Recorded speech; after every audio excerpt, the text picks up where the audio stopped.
সুপ্রিয় ভাই এবং বোন, সাবালক সাবালিকা হয়ে যাওয়ার আগেই তাকে কালেমায়ে শাহাদাত শিক্ষা দিতে হবে, ঈমান প্রসঙ্গে তাকে জানাতে হবে, ঈমানের রুকনগুলো তাকে অবগত করাতে হবে, ইসলামের স্তম্ভগুলো তাকে জানিয়ে দিতে হবে। আর 7 বছর বয়স হয়ে গেলে তাকে নামাজের নির্দেশ দিতে হবে। আর 10 বছর বয়স হয়ে গেলে শিশুর, ছেলে এবং মেয়ের নামাজ না পড়ার জন্য তাকে প্রহার করতে হবে। 10 বছর বয়স হয়ে গেলে নামাজ না পড়ার জন্য ছেলে মেয়েকে প্রহার করতে হবে। এ কথা রাসূল সাল্লাল্লাহু আলাইহি সাল্লাম স্পষ্ট ভাবে বলেছেন। সুনানে আবি দাউদ হাদিস নম্বর 495। অতএব কোন ছেলে মেয়ের বয়স যদি 7-10 বছর হয়ে যায় আর নামাজ না পড়ে, তাহলে তাকে প্রহার করে আদবের মার মেরে নামাজ পড়ানো পিতামাতার দায়িত্ব এবং কর্তব্য।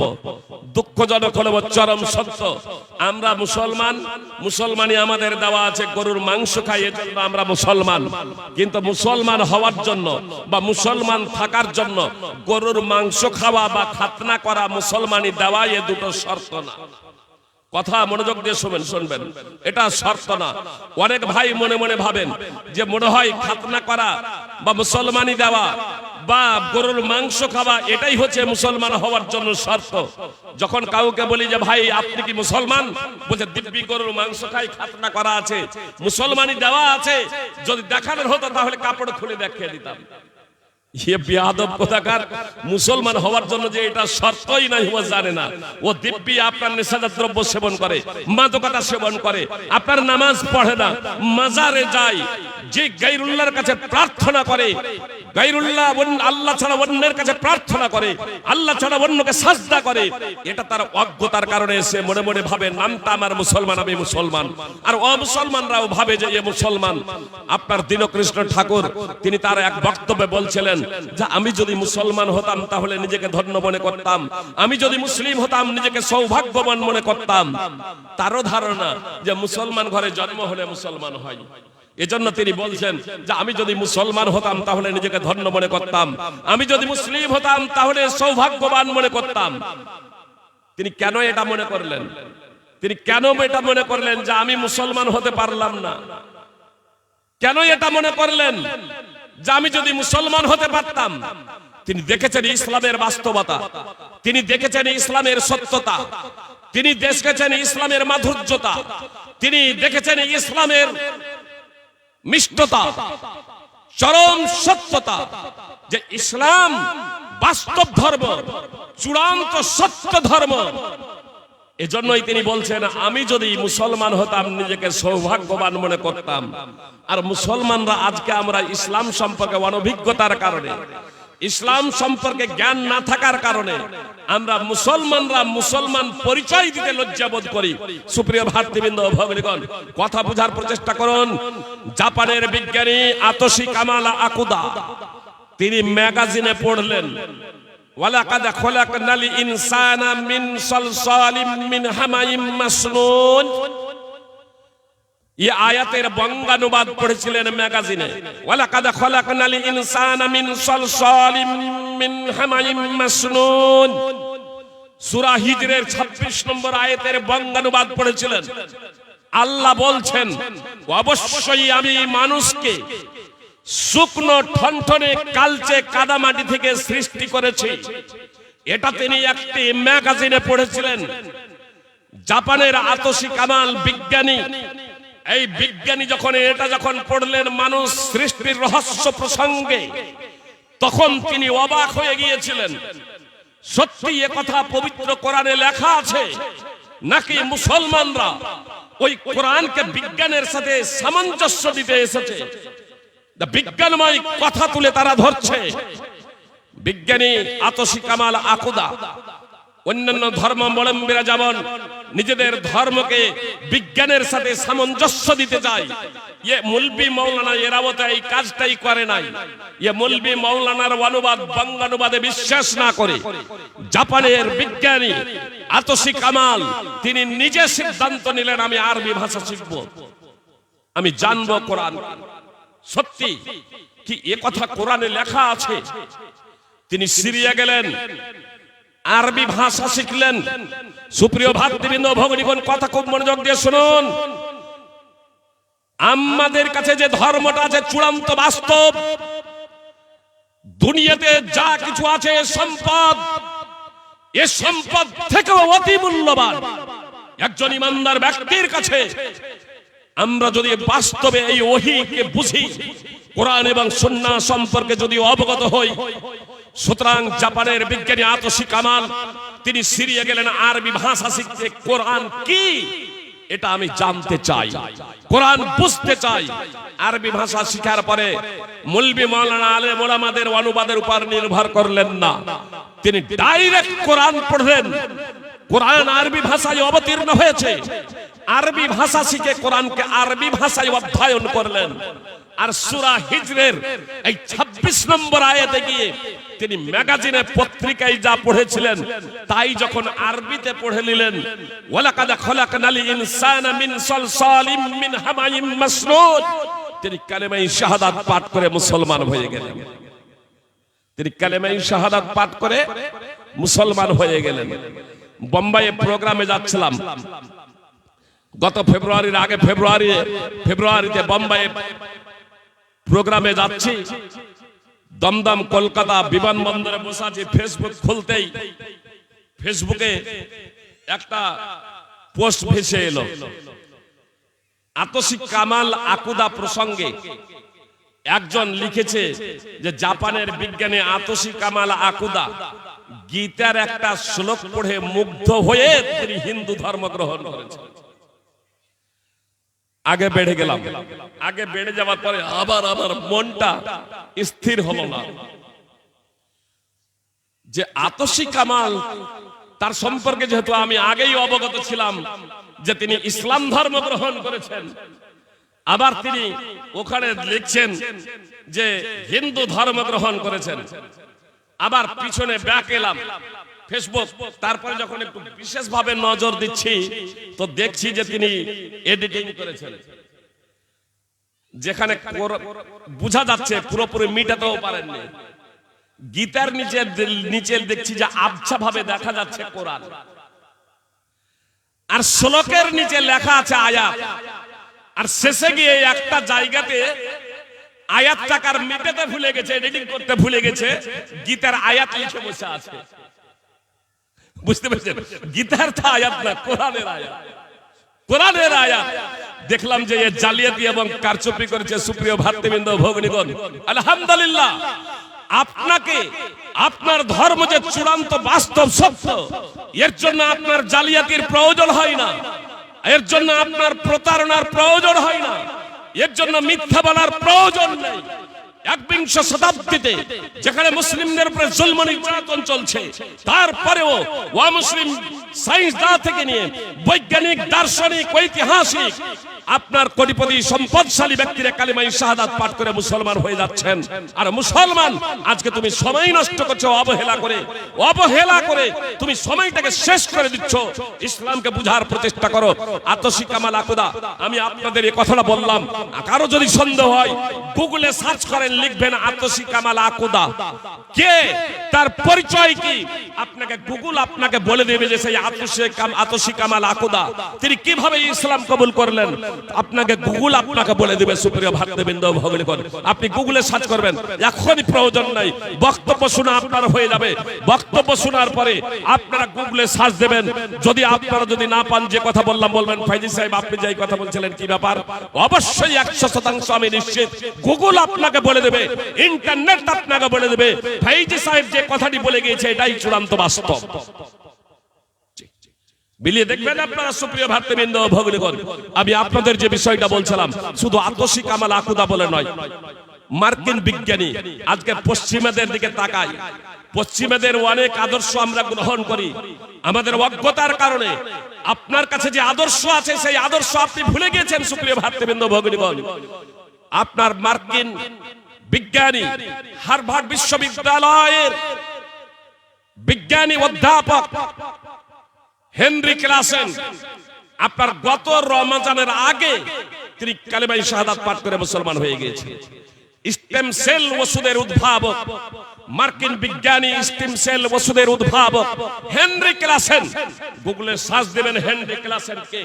আপনার গত রমজানের আগে আপনার কালেমায়ে শাহাদাত পাঠ করে মুসলমান হয়েছেন, আর গত রমজানের শুরু থেকেই তিনি ধারাবাহিক রোজা রাখতে শুরু করেছেন।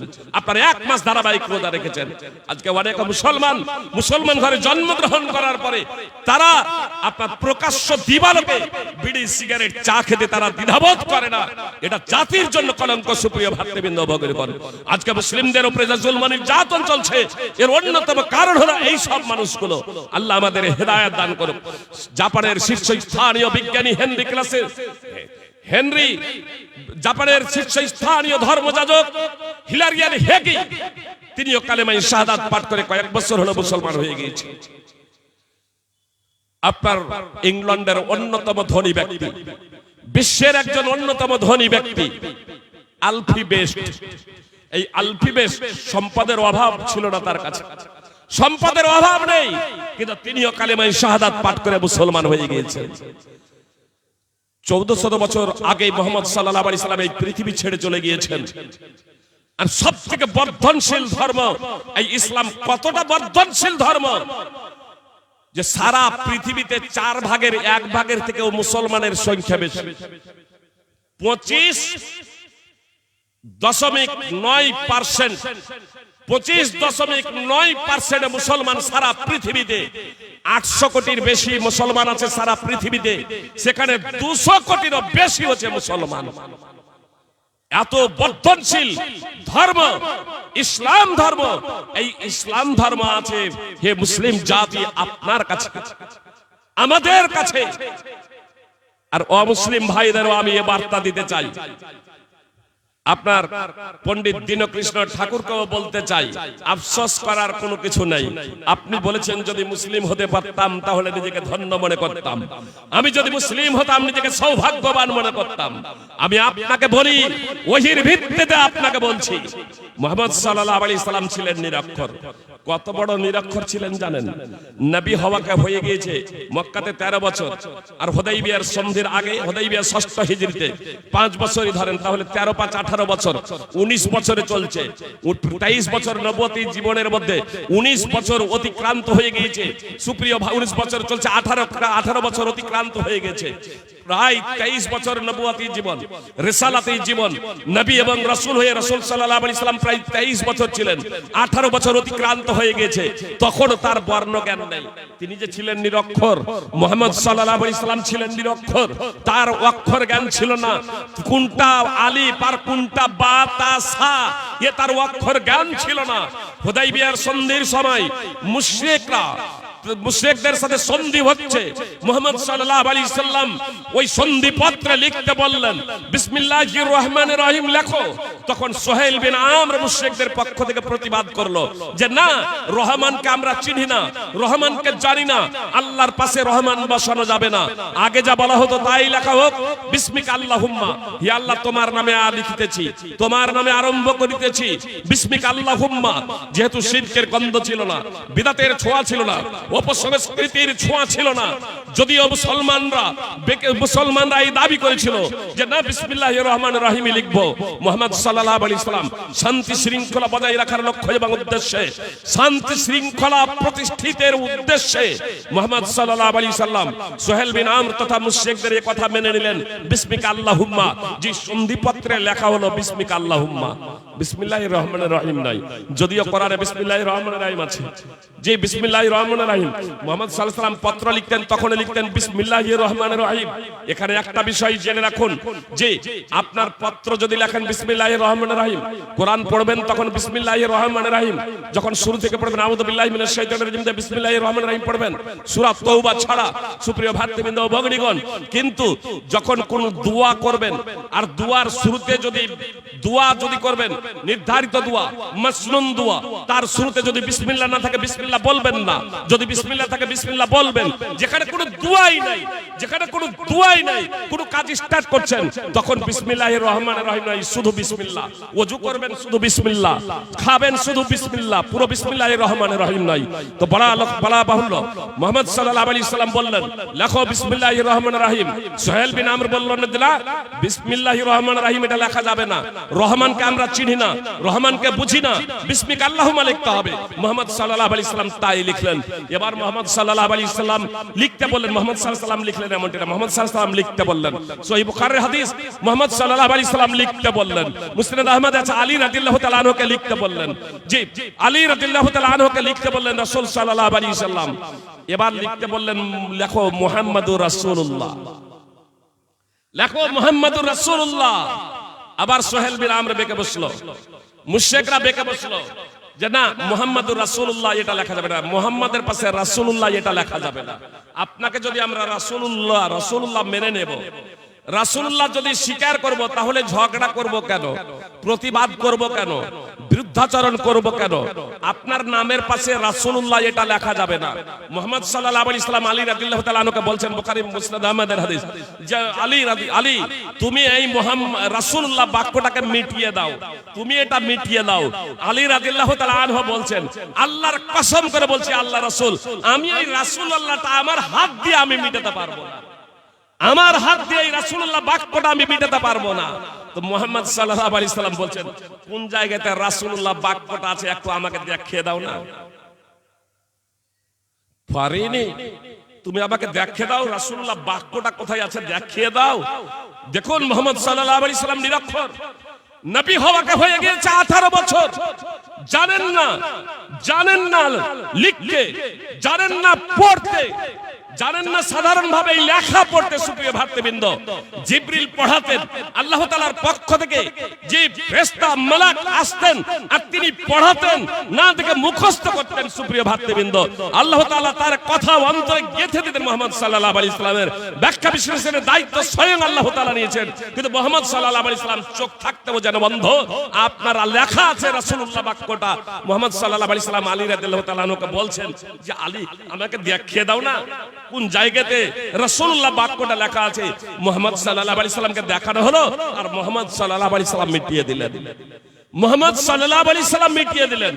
বলার লক্ষ্য এবং উদ্দেশ্য হলো মুহাম্মদ সাল্লাল্লাহু আলাইহি সাল্লাম একজন নিরক্ষর ব্যক্তি, নবুয়াতের রিসালাতের সিংহভাগ সময় অতিক্রান্ত হয়ে গেছে।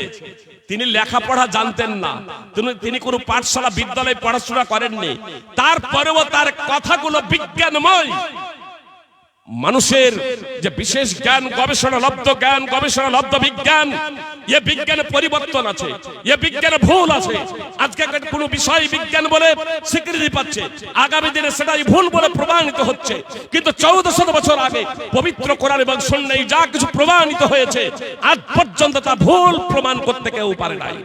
সুতরাং ডক্টর মোরেশ বুকাইরি ইনি শুধু একজন খ্রিস্টান ছিলেন না, একজন খ্রিস্টান ডাক্তারই ছিলেন না, বিশেষজ্ঞ খ্রিস্টানদের একজন বিশেষজ্ঞ ডাক্তারই ছিলেন না, বরং তিনি ছিলেন একজন ধর্ম প্রচারক, মিশনারি।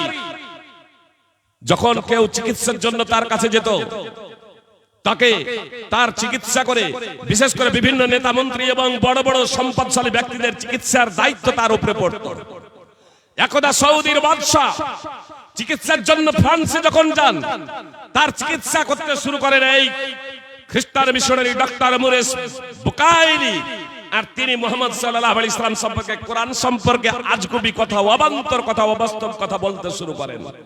অন্যান্য সময় আপনার সাধারণ মানুষের সাথে তারা পালা পড়ে, আর সৌদি বাদশা কোরআন এবং হাদিসের পণ্ডিত, এই সৌদি বাদশা কোরআন এবং হাদিসের পণ্ডিত তার সামনে যখন এই কথা বলতে শুরু করেছে, একটু চুপ করে থাকার পরে বাদশা জিজ্ঞেস করছেন তাকে, তুমি যে এই কথাগুলো বলছো, তো এটা কি তুমি নিজে কোরআন অধ্যয়ন করে তুমি এই কথা বলছো? তুমি কি মুহাম্মদ সাল্লাল্লাহু আলাইহি সাল্লামের জীবনী পড়েছো? বলছে হ্যাঁ পড়েছি। তো বাদশা মশাই বললেন যে তুমি আরবিতে পড়েছো না তোমার ভাষায় পড়েছো? বলছে আমি তো আরবি জানি না, আমার ফ্রান্স ভাষাতে আমি পড়েছি। তো বলছে তুমি তো হচ্ছ একজন মুকাল্লিদ, তুমি হচ্ছে একজন অন্ধ ব্যক্তি, অন্যের ভাবার্থ অনুবাদ দেখে পড়েছো, আর এমন হয়তো এমন অনুবাদ পড়েছো যে বিকৃত ভাবে অনুবাদ করেছে, যে বিকৃত ভাবে তর্জমা করেছে, যে বিকৃত ভাবে ভাবার্থ লিখেছে, এমন কোন ব্যক্তির তুমি অনুবাদ পড়েছো। তোমাকে যদি ইসলামকে জানতে হয়, তোমাকে যদি আল্লাহ সম্পর্কে জানতে হয়, তোমাকে যদি মুহাম্মদ সাল্লাল্লাহু আলাইহি সাল্লাম সম্পর্কে কোনো কথা বলতে হয়, তোমার যদি কোরআন সম্পর্কে কোনো মন্তব্য করতে হয়, তাহলে আগে কোরআন তোমাকে জানতে হবে, মুহাম্মদ কে এটা আগে তোমাকে বুঝতে হবে। পরিস্থিতি সেই দিন থেকে তার চেতনা খুলে গেল, সে তার জন্য প্রাইভেট মাস্টার নিয়োগ করলো। প্রত্যেকদিন 1 ঘন্টা করে তিনি প্রাইভেট পড়বেন আরবি। আরবির একজন শিক্ষককে নিজের জন্য প্রাইভেট মাস্টার হিসেবে নিয়োগ করলেন। 360 ঘন্টা কন্টিনিউ তাদের পূজা অর্চনার দিনও তিনি বলছেন, পূজা অর্চনার দিনও আমি আর যেতাম না। 360 ঘন্টা কন্টিনিউ, প্রত্যেক দিনে 1 ঘন্টা করে আমার ডিউটির ফাঁকে একজন আরবির শিক্ষকের কাছে আমি আরবি ভাষা শিখলাম। 360 ঘন্টা ধরে আরবি ভাষা শিক্ষার পরে এবার আরবি ভাষা সম্পর্কে অবগত হলাম। তারপরে এবার কোরআন পড়লাম, মুহাম্মদ সাল্লাল্লাহু আলাইহি সাল্লামের জীবনী পড়লাম। আমার ভুল ধারণা ভেঙে গেল। সুপ্রিয় ভাই এবং বোন, ডক্টর মুরেশ বুকাইলির ভুল ধারণা ভেঙে গেল। তিনি বলছেন আমার ভুল ধারণা ভেঙে গেল। তিনি বই লিখলেন, তিনি কালেমায়ে শাহাদাত পাঠ করে মুসলমান হয়ে গেলেন। তিনি কালেমায়ে শাহাদাত পাঠ করে মুসলমান হয়ে গেলেন। তিনি বই লিখলেন, the Bible, Quran and science. আপনারা অধ্যয়ন করতে পারেন তার এই বই। তিনি বই লিখলেন মুসলমান হওয়ার পরে, Bible, Quran and science. Doctor Maurice Bucaille ছিলেন একজন খ্রিস্টান ধর্ম প্রচারক। কিসের অভাব ছিল? কি জন্য মুসলমান হয়ে গেলেন সুপ্রিয় ভাতৃবৃন্দ, ভগ্নীগণ? আর আজকে আমি আর আপনি ইসলাম, আমরা মনে মনে ভাবছি যে ইসলাম তো ভিখারিদের জন্য, তাই নয়। ইসলাম তো গরিবদের জন্য, ইসলাম তো গরিবদের জন্য, ভিখারিদের জন্য। সুপ্রিয় ভাতৃবৃন্দ, ভগ্নীগণ, এই পশ্চিম বাংলার দিকে তাকিয়ে, বিহারের দিকে তাকিয়ে এটা ভাববেন না যে এটা শুধু হলো গরিবদের ধর্ম। গরিবরা এটা শিখবে, পড়বে, অধ্যয়ন করবে। আপনি যান, বেশি নয়, বোম্বাইয়ে যান, আপনি দক্ষিণ ভারতে চলে যান, বড় বড় যারা কোটিপতি যারা, তারা প্রত্যেকেই ছেলে মেয়েদের আগে মাদ্রাসায় পড়ায়, তারপর স্কুল কলেজ ইউনিভার্সিটিতে পড়াচ্ছেন। জি, আপনার আহমদুল্লাহ কুরাইশি একজন আছেন ব্যাঙ্গালোরের। যত মেহমান যাবে, আমি নিজে 15 জন করে আমরা ছিলাম, 15 জন করেছিলাম। 2 ধাপে 30 দিন ব্যাঙ্গালোরে অবস্থান করেছিলাম। ওর বাড়ির পার্শ্বে প্রত্যেক দিন রাত্রে, মানে আমরা যেহেতু সকালে বের হয়ে যেতাম, যারা দুপুরে থাকতেন দুপুরেও, আহমদুল্লাহ কুরাইশি মাদানী তিনি বলে রেখেছিলেন, একজন আলেম, তিনি বলে রেখেছিলেন মসজিদের ইমামকে, মসজিদকে, যত মেহমান আসবে দ্বিতীয় কোন ব্যক্তিকে বলবে না যে খাবারের কথা। যত মেহমান আসবে শুধু আমার বাড়িতে সংবাদ দিয়ে দিবে আজকে এতটা মেহমান আছে। যতদিন থাকবে ততদিন আমার বাড়ি থেকে তারা খাওয়া দাওয়া করবে। কখনো কখনো একসাথে খাওয়া দাওয়া করতাম। সন্ধ্যার সময় প্রত্যেক দিন প্রায় 25-30 জন একসাথে খাওয়া দাওয়া করতাম। স্বয়ং একজন আলেম। এত খাওয়াতেন কি করে? তারা বুঝেছিলেন ইসলাম দান করলে যে সম্পদ কমে না, মান আকাসাত সাদাকাতুম মিন মাল, দান করলে সম্পদ কমে না, তারা বুঝেছিলেন। সুপ্রিয় ভাই এবং বোন, আপনি বলবেন 10,000 টাকা আছে, 5,000 টাকা মাদ্রাসায় দিলে থাকবে, 5,000 টাকা ফাইজি সাহেব কি বলছেন, বাড়িতে আর ঘুরে যাবে মাত্র 5,000। আবার দান করলে সম্পদ কমে না, যে দান করলে সম্পদ কমে না এটাই চূড়ান্ত বাস্তব। দান করলে সম্পদ কমে না এটাই চূড়ান্ত বাস্তব। কখনো যদি সময় হয় এই প্রেক্ষাপটে আলোচনা করব। আমি আপাতত আপনাদের যে বিষয়টা বলতে চাচ্ছি তা হলো এই, যে আসলে ইসলামকে যদি আমরা যথাযথভাবে মূল্যায়ন করতে শিখতাম, ইসলামকে যদি যথাযথভাবে আমরা বুঝার প্রচেষ্টা করতাম, তাহলে আজকে আমাদের এই করুণ অবস্থা হতো না। সুপ্রিয় ভাতৃবৃন্দ, ভগ্নীগণ, আসুন ইসলামকে একটু জানার এবং ইসলামকে বুঝার প্রচেষ্টা করি যে ওই মানুষগুলো কেন ইসলাম কবুল করলো। আসলে এই পয়েন্টটা আপনাদের সামনে বলে দিই, তাহলে আপনাদের সুবিধা হবে। সুপ্রিয় ভাই এবং বোন, অনেকেই মনে মনে ভাবে আলেম ওলামা মুলবি মাওলানারা তো কম্পিউটার আবিষ্কার করে না, মোবাইল আবিষ্কার করে না, এরোপ্লেন আবিষ্কার করে না। সুপ্রিয় ভাই এবং বোন, এই গ্রামটার নাম কি বলুন তো? সিরনি, গোয়াগাঁও। পুরো গোয়াগাঁওয়ের মধ্যে কতগুলো মানুষের বসবাস হবে মুসলিম ও অমুসলিম সব মিলিয়ে আনুমানিক? শুধু সিরনি নয়, গুয়াগাঁও মিলে 2500 বলছেন। আমার মনে হয় আরো বেশি হবে। গুয়াগাঁও একটা পুরো একটা অঞ্চল, আরো বেশি হবে। আমি ধরলাম 2000, মুসলিম অমুসলিম মিলে 2000। এই 2000-এর মধ্যে মুলবি মাওলানা কয়জন আছেন? 10 জন, 20,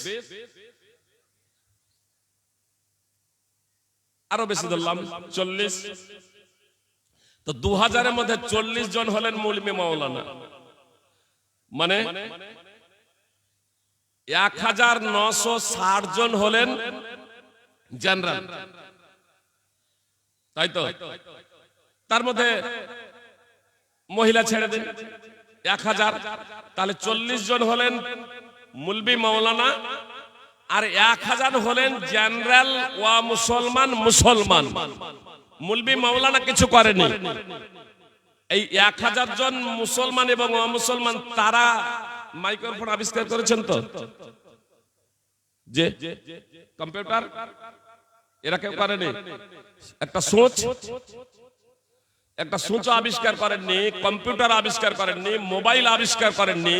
তাই 40 জন মুলবির কাছে কি করে এটা দাবি করেন যে এরাই সব করবে?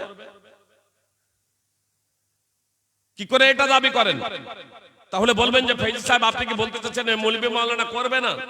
জি, আপনাদের আসলে মৌলবি মাওলানা আপনাদের বিষয়টাকে বুঝতে হবে। মৌলবি মাওলানা কার ওয়ারিস বলেন তো? মৌলবি মাওলানা কাদের ওয়ারিস? নবী এবং রাসূলদের। নবী এবং রাসূলদের ওয়ারিস হলেন মৌলবি এবং মাওলানারা। তো নবী এবং রাসূলকে আল্লাহ কেন পৃথিবীতে প্রেরণ করেছিলেন জানা আছে? এটা যদি জানা না থাকে আমাদের মুলবি মাওলানার উপরে অভিযোগ উঠতেই থাকবে, উঙ্গলি উঠতেই থাকবে। আল্লাহ তাআলা নবী রাসূলদের কেন পৃথিবীতে প্রেরণ করেছিলেন জানা আছে? কেন মুলবি মাওলানাদেরকে প্রেরণ, নবী রাসূলদের প্রেরণ কম্পিউটার আবিষ্কারের জন্য করেন নাই, এরোপ্লেন তৈরির জন্য করেন নাই। এর জন্য আসলে নবী রাসূলের প্রয়োজনই নাই। কথাটা মনোযোগ দিয়ে শুনুন। আপনার কম্পিউটার আবিষ্কার, এরোপ্লেন আবিষ্কার, বিমান আবিষ্কার, নিত্য নতুন ভবিষ্যতে যত আবিষ্কার হবে, ইয়া আবিষ্কারের জন্য মুলবি মাওলানা, ইয়া আবিষ্কারের জন্য নবী রাসূলের প্রয়োজন নেই। আল্লাহ বলছেন ওয়াল খাইলা ওয়াল